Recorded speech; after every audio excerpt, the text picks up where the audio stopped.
नागेनपाली श्रीकृष्ण चैतन्य आश्रम नंदा उत्सव। बरगड़ ब्लॉक बरगड़ उपकंठ नागेनपाली श्रीकृष्ण चैतन्य आश्रम राधाकृष्ण मंदिर में मंगलवार नंदा उत्सव पालित होइछे।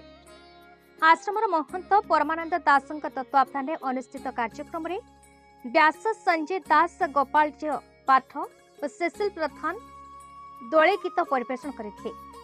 एही अवसर में भजन संकीर्तन पूजार्चना होता। एथिरे टंकाचर बढ़ई गोपाल राउत प्रदीप साहू सुदाम भोई मुरलीधर पात्र लक्ष्मीधर पात्र और पूजक प्रसन्न पंडा आश्रम साधु सन्थ माने परिचालन में सहयोग करते। श्रद्धालु मानक पई प्रसाद सेवन व्यवस्था कर जायथा।